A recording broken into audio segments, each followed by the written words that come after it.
Alors bonjour, suite à ma vidéo réponse à Eman TR, d'ailleurs ça a été catastrophique dans les commentaires, 10 000 vues. En fait ils n'ont même pas écouté ma vidéo et ils viennent m'attaquer parce que, soi-disant, je critiquerais leur frère Bajrafil. Ils n'ont rien compris, vous avez rien compris. Bon, ça on reviendra plus tard là-dessus je pense, parce que c'est terrible ce qui se passe dans les commentaires, c'est terrible. Être sectaire et aveuglé à ce point. Donc suite à cette vidéo, ça a attiré pas mal de fans de Ayman. Ça c'est ma courbe d'abonnés depuis le début de l'année. Là, vous voyez, suite à la vidéo de Ayman, j'ai eu 57 abonnés en une journée. Donc, il y a pas mal de nouveaux arrivants. Et ils demandent tous pourquoi tu défends la religion, quelles sont tes intentions, pourquoi tu ne te convertis pas. Donc, tout ça, je pense que j'y répondrai dans une vidéo parce qu'il y a trop de monde qui pose ces questions. En attendant, je voudrais féliciter Rachid El-Jay pour son évolution, parce qu'il revient de loin, il revient de loin. Il y a quelques années, à l'époque où il était salafi, il est allé jusqu'à appeler à voter Hollande. Nous conseillons fortement les musulmans et les musulmanes en France qui peuvent voter, de voter. Aux législatives aussi, il avait dit aux urnes, citoyens, allez voter en masse. Il se disait salafi, mais il était même pas, puisque les salafis, ils mettent en garde contre le vote, justement. Et lui disait il faut aller voter. Il était totalement instable. Et ensuite, il y a eu l'État islamique qui l'a condamné à mort.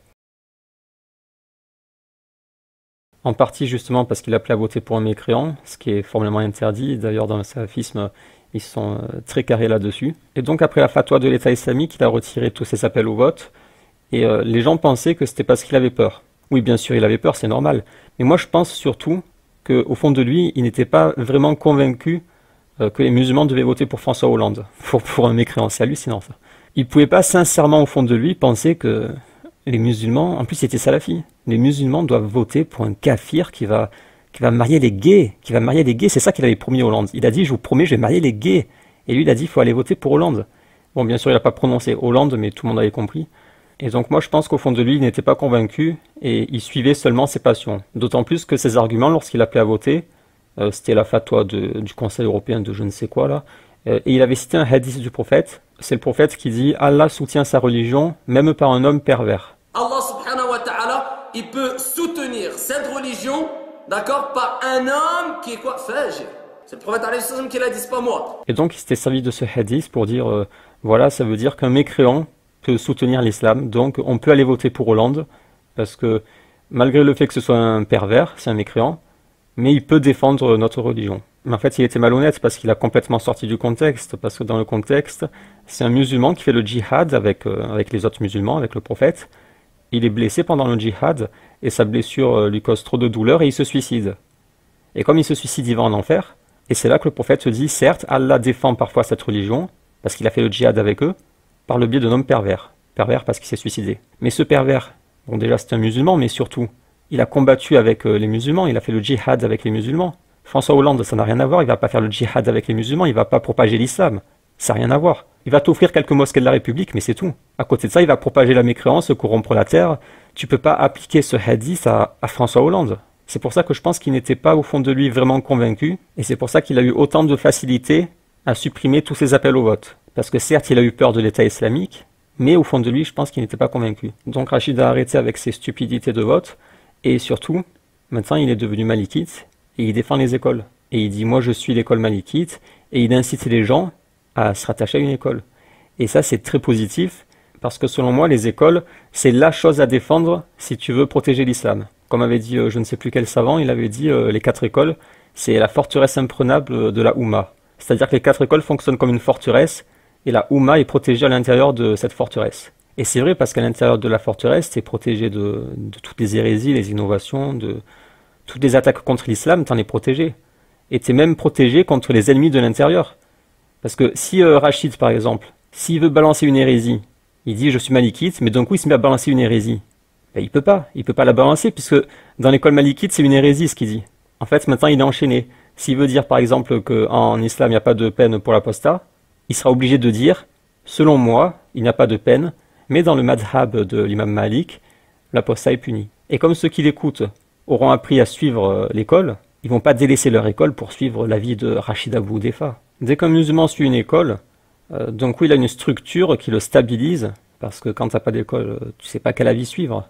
Si tu as une question, tu vas sur internet, tu tapes sur Google, il y a plusieurs sites, tu comprends rien. Tu comprends rien, tu vas tomber sur des sites salafis, mais d'autres sites vont dire le contraire, tu es totalement paumé. Alors que si tu as une école, tu te réfères tout simplement à la vie de l'école. Tu perds plus ton temps avec Cheikh Google, tu te prends plus la tête et tu suis tout simplement ton école. Et c'est pour ça qu'il est parti de loin, parce qu'il y a 5 ans, il était instable, il appelait à voter.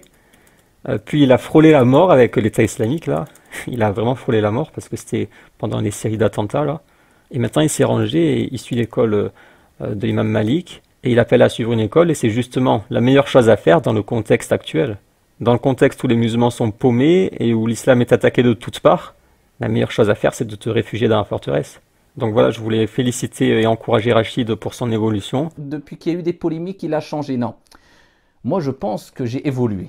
Au départ totalement instable, il appelait au shirk et tout, et à la fin il s'est stabilisé dans une école. Pour ceux qui pourraient croire que c'est de la modération que de se stabiliser dans une école, parce que comme les salafis sont bruyants, on a l'impression que les écoles elles sont modérées à côté des salafis.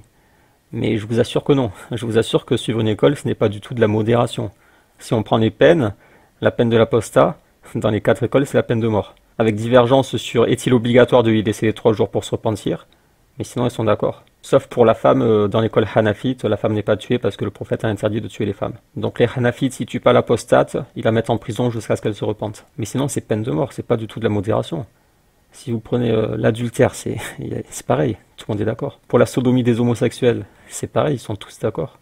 Avec divergence dans l'école Hanafite encore.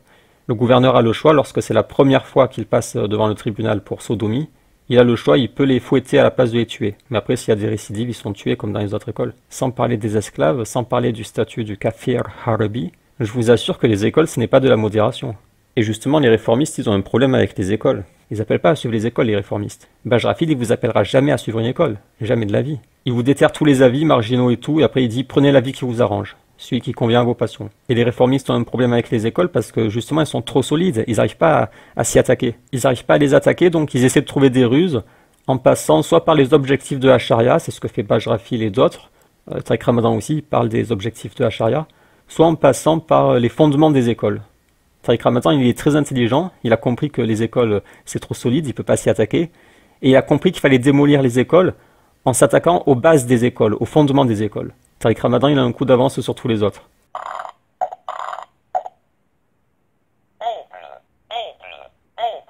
Allez directement en prison. Et donc, cette vidéo de Rachid, j'ai trouvé très bonne. Je suis d'accord avec pratiquement tout ce qu'il dit. Et il a rencontré le même problème que moi par rapport aux salafis qui viennent le harceler. Parce que moi, quand je parle des écoles, il y a toujours des salafis qui viennent dans les commentaires pour me dire non, il ne faut pas suivre une école, il faut suivre le Coran et la Sunna selon la compréhension des pieux prédécesseurs. Et ça n'arrête pas. Donc rien que moi, à peine je mentionne les écoles, il y a des salafis qui me tombent dessus. Alors j'imagine pas Rachid, ancien salafi, il doit avoir 200 000 abonnés. Le type, il doit se faire harceler continuellement par les salafis qui lui disent reviens au Coran et à la Sunna selon la compréhension des pieux prédécesseurs. Ça doit être infernal pour lui. Et la preuve que c'est infernal, il est obligé de faire une vidéo pour expliquer pourquoi il n'est pas salafi. Et donc il explique ce que j'avais expliqué dans ma vidéo ambiguïté sur les écoles. Dans cette vidéo, je réponds à quelques arguments des salafis. Et donc il dit comme moi que suivre une école, c'est suivre les pieux prédécesseurs. Et il dit aussi ce que j'avais remarqué, c'est que les salafis reprochent aux suiveurs d'école de suivre une école, mais eux-mêmes ils sont en train de suivre une école. Ils suivent un ensemble de fatwas décidés par un certain groupe de savants. Ils suivent une école, mais à la différence des 4 écoles traditionnelles, leur école n'a aucun fondement. Et pire, elle n'accepte pas les autres écoles. Alors que les Malikites, ils disent pas aux Hanafites suivez l'imam Malik, vous êtes des égarés, suivez l'imam Malik. Les 4 écoles s'acceptent entre elles. Alors que les salafis, ils n'acceptent pas que des musulmans suivent notre école. Ils disent vous êtes obligés de suivre le Coran et la Sunna selon la compréhension des pieux prédécesseurs d'après Albani. Regardez tout à l'heure, il y a 2 heures, sur une vidéo où je parle même pas des écoles, je parle même pas des écoles, il y a un salafi qui débarque là, Cheikh Albani, Ibn Baz, Fawzan, il faut suivre le Coran et la Sunna selon la compréhension des pieux prédécesseurs. Voilà, ils ont tous cette phrase à la bouche. Ils font croire que pour suivre la compréhension des pieux prédécesseurs, il faut forcément suivre Albani, Uthaymin, Fawzan, comme si l'imam Malik n'avait pas la compréhension des pieux prédécesseurs. Il faut attendre Albani pour avoir la compréhension des pieux prédécesseurs. Mais c'est une blague, tu rigoles j'espère. Comment tu peux avoir une meilleure compréhension avec Albani au XXe siècle que l'imam Malik qui vit avec les pieux prédécesseurs? Il vit avec. Toi tu vas me dire l'imam Malik s'est trompé, j'ai un hadith authentifié par Cheikh Albani. Donc Malik s'est trompé. Non mais Malik il a même pas besoin de ton hadith. Il a mieux que ton hadith ahad authentifié par Cheikh Albani. Il vit avec les tabi'in, il apprend sa religion des tabi'in. Il n'a pas besoin de hadith authentifié par Albani pour apprendre à prier. Il apprend directement auprès des pieux prédécesseurs. Ceux qui veulent suivre la compréhension des pieux prédécesseurs. Bon, déjà, comme s'il n'y avait qu'une compréhension, qu'un pieux prédécesseur. Vous savez bien qu'ils divergeaient tout le temps, les pieux prédécesseurs. Arrêtez de faire croire qu'il n'y a qu'une compréhension de pieux prédécesseurs. Mais ceux qui sont obsédés par la compréhension des pieux prédécesseurs, moi je vous conseille une école. C'est l'école malikite. L'imam Malik, il a appris la religion directement auprès des pieux prédécesseurs. Et vous ne me ferez pas croire que vous avez une meilleure compréhension des pieux prédécesseurs avec Albani au XXe siècle que Malik qui... il vit avec. Il vit avec les pieux prédécesseurs, vous comprenez? Il vit avec. Imagine que tu sois à l'époque de l'imam Malik. Tu vas apprendre la religion, tu fais quoi? Les pieux prédécesseurs se sont éparpillés un peu partout, mais il y en a beaucoup qui sont restés à Médine. Moi je te conseille qu'une chose, fonce à Médine. Fonce à Médine. Tu fonces à Médine et tu apprends la religion auprès des pieux prédécesseurs de Médine. Et c'est exactement ce qu'a fait l'imam Malik. Il a appris la religion chez les savants de Médine. Et toi, tu me dis, j'ai une meilleure compréhension que l'imam Malik et que les pieux prédécesseurs de Médine, parce que j'ai Cheikh Albani et Cheikh Ibn Baz. Mais tu rigoles. Arrêtez de faire croire qu'il a fallu attendre vos savants saoudiens pour avoir la compréhension des pieux prédécesseurs. C'est n'importe quoi. C'est n'importe quoi. C'est juste qu'après vous êtes converti, vous êtes tombé sur des sites salafis, ou alors vous êtes allé dans des librairies. Et dans les librairies, il y a plein de livres d'Albani, Uthaymin, Ibn Abd al-Wahhab. J'avais cette méthodologie-là parce qu'on avait tous ces supports qui étaient très accessibles hein, et qui étaient beaucoup plus mis en avant que d'autres supports ou d'autres méthodologies. Donc c'est sûr on était influencé. Vous vous êtes converti avec ces savants saoudiens, vous avez appris l'islam par leur biais, et ils vous ont appris qu'il ne fallait pas suivre une école.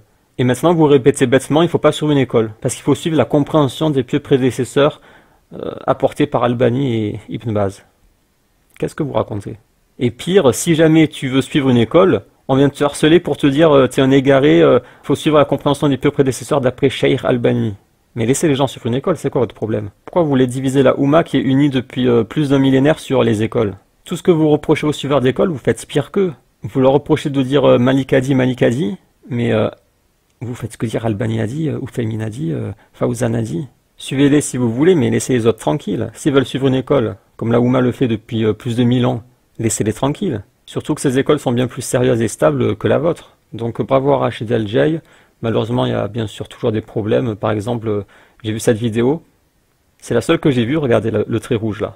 C'est la seule que j'ai vue. Et en 4 minutes, il a réussi à détourner un hadith du prophète. Il dit un homme est allé au paradis pour avoir enlevé une branche qui gênait les gens. Il dit le prophète Mohammed alayhi salatu wassalam, j'ai vu un homme au paradis fil jannah.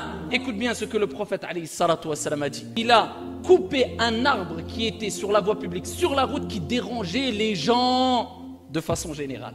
Et j'avais déjà répondu à Nourdine Aoussat là-dessus. J'ai vu un homme se pavaner au paradis. Pourquoi? Parce qu'il a coupé un tronc d'arbre qui gênait les gens sur leur passage. Qui gênait les gens, pas les musulmans. Il y a une version avec les gens, c'est vrai, mais il y a aussi une version avec les musulmans. Un arbre nuisait et gênait le passage des musulmans. Ô prophète, enseigne-moi une chose qui me soit avantageuse. Il me dit, écarte de la route tout ce qui cause nuisance aux musulmans. Donc c'est toujours le même problème, le prophète parle bien sûr des musulmans, c'est évident, on va pas au paradis pour enlever une branche qui gêne un mécréant, c'est n'importe quoi. Une branche gêne le passage d'un ennemi d'Allah, tu la retires et tu vas au paradis, mais c'est n'importe quoi, comment ils peuvent raconter des stupidités pareilles? Mais le problème c'est que les transmetteurs ils précisent pas toujours les musulmans, parce que pour eux c'est logique que ça concerne les musulmans. Et donc des fois ça se transforme en gens, et les imams s'en servent pour dire « Regardez comme c'est beau ce qu'a dit le prophète sur les mécréants ». Mais en fait, il parlait des musulmans. An-Nawawi dit « Ce chapitre insiste sur le mérite de tout acte qui apporte un bienfait aux musulmans et leur évite un méfait. » Qui dérangeait les gens de façon générale. Qui gênait les gens sur leur passage.